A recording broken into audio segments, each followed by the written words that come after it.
This episode is dedicated to the memory of Patman QC. Thank you for everything. Miss you, buddy. Hello, everyone, and welcome to the Pixel Classroom, and welcome to our brand new series, The History of Video Games. This is where we explore classic games, the systems they lived in, and the stories behind them. And we're kicking things off with a game that not everybody really talks about. No, it isn't Mario. Come on, you knew I wasn't going to be starting there. No, no, no, no.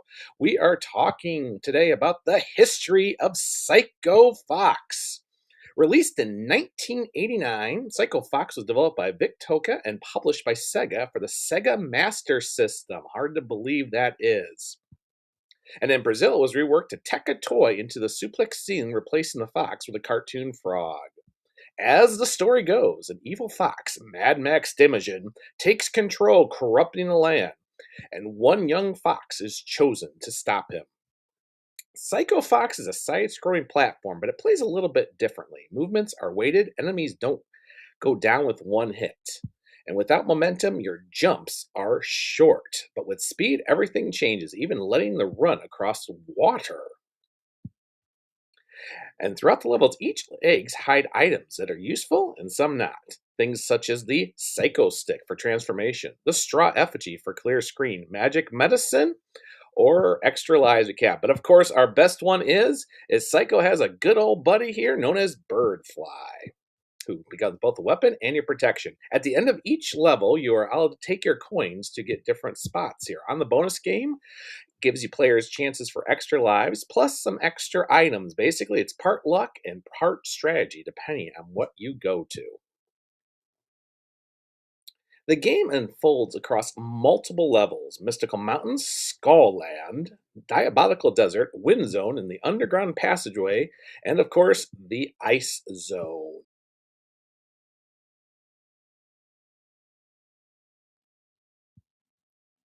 If you do one thing, once you get known as the Psycho Stick, you can actually change different items. First is the Tiger, fast and agile. Like I said, it allows you to skip and fly over certain levels. If that's not too much and you've got barriers and other one thing, just quickly switch over. And of course, Fox becomes a hippo, able to smash things. Though, however, as a result, he's a little bit slower and can't jump as high.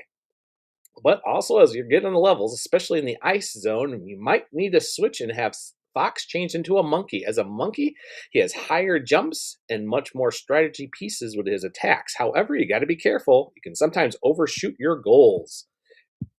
You got to be quick and you got to be easy on it. But as you go and using your buddy transfer there, Birdfly, you can, of course, make it because after all, he acts like a boomerang. After that, the game switches to, of course, the bosses. Rage Challenge comes at the end of the Mystic Mountains with the Mad Tumbler, fast movie on with time positions where you got him and take out each other. After that, the game teaching is basically how the player works. After that, you're off to RoboFly, where you have to, of course, deal with the attacks that are full moons and less predictable pattern. But don't worry, apparently Fox has gone ahead and gone to your local market for some bug spray before heading to the Diabolic Venom and finding Dramaru, who is, of course, the fast running desert area boss, demands precision and careful movements.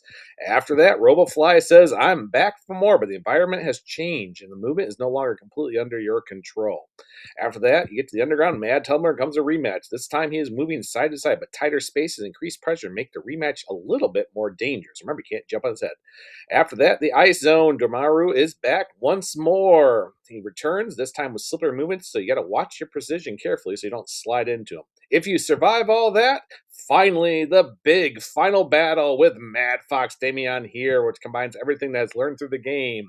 Go ahead, time, avoid his lightning, and of course, hit him and get him all taken care of as soon as possible.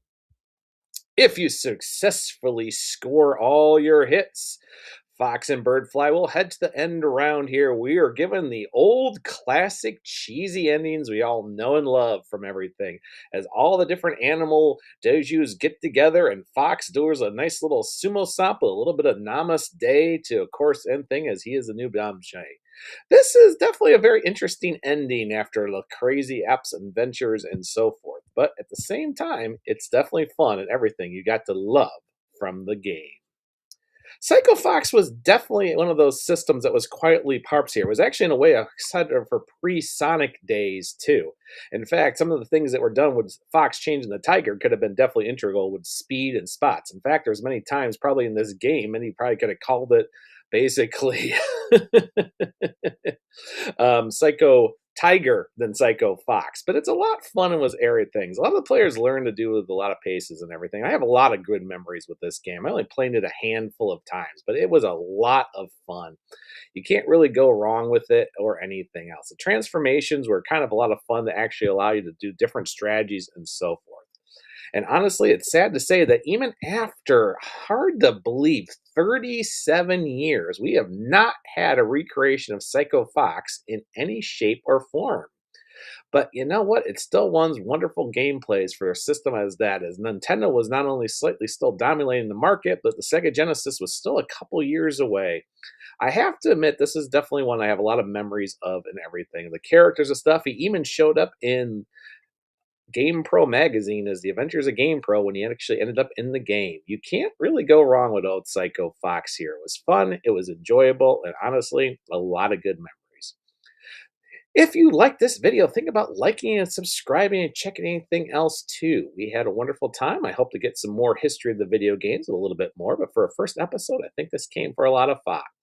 So, everybody, thank you so much for joining us for the history of video games with Psycho Facts. See you later.